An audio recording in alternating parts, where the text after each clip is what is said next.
মাল সাবানা যা কিছু আসলো সমস্ত নদীতে গেছে। ব্লক বানাইতেছে কিন্তু ব্লক ফেরাইতেছে না। পানি উন্নয়ন বোর্ড যদি কাজ করতো তাহলে 100 সে মনে করেন এই গ্রামকে রক্ষা করতে পারতো।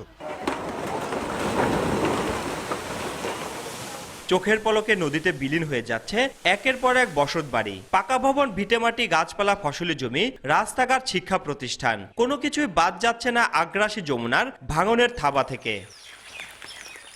গত কয়েকদিন ধরে পানি বাড়ার সাথে সাথে রুদ্ররূপ ধারণ করেছে যমুনা।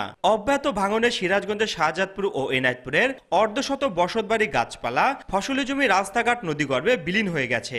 নদী তীরবর্তী মানুষেরা ভাঙন আতঙ্কে ঘরবাড়ি সহ বিভিন্ন স্থাপনা অন্যত্র সরিয়ে নিচ্ছেন। আর ভিটেমাটি সহ সব হারিয়ে অসহায় সব মানুষের ঠাঁই হয়েছে খোলা আকাশের নিচে। ভাঙনের ঝুঁকিতে রয়েছে এলাকার শত শত ঘরবাড়ি, একাধিক শিক্ষা প্রতিষ্ঠান, মসজিদ, হাট বাজার, রাস্তাঘাট। ভাঙন আতঙ্কে নির্ঘুম রাত কাটছে নদী তীরের মানুষদের।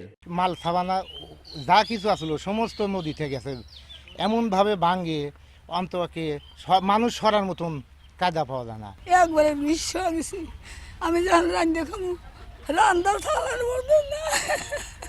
নগদের কাছে সব গ্রাহকই প্রিয়, তাই তো সারা দেশে ক্যাশ আউট চার্জ সবচেয়ে কম।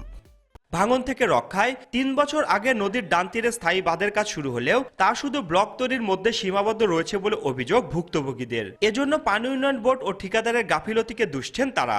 ওই বস্তাওয়ালা কোনো সময় মূল্য হয় না, মানে বস্তাওয়ালা এখানে যা বাইসে যা এক জায়গায়। ব্লক বানাইতেছে কিন্তু ব্লক ফেরাইতেছে না, অথচ প্রত্যেক দিন এরকম ভাঙতেই আছে। পানি উন্নয়ন বোর্ড যদি কাজ করতো তাহলে 100 সে মনে করেন এই গ্রামকে রক্ষা করতে পারতো। তবে পানি উন্নয়ন বোর্ড বলছে ভাঙন রোধে জরুরি ভিত্তিতে বালিভর্তি জিও ব্যাগ ফেলা হচ্ছে, আর আগামী শুষ্ক মৌসুমে স্থায়ী বাঁধের কাজ শেষ হবে। এই ম্যানুফ্যাকচারিং শেষ হলে সামনে ডিসেম্বর থেকে আমরা সিসি ব্লক দিয়ে স্থায়ী প্রতিরক্ষা কাজ শুরু করে দিব। তো স্থায়ী প্রতিরক্ষা কাজ শেষ হলে উক্ত এলাকার যে ভাঙন রয়েছে সেটি পুরোপুরি প্রশমন করা সম্ভব হবে। সিরাজগঞ্জের এনায়েতপুর থেকে হাটপাঁচিল পর্যন্ত প্রায় 650 কোটি টাকা ব্যয়ে নদীর ডান তীর রক্ষা প্রকল্পের কাজ চলমান রয়েছে।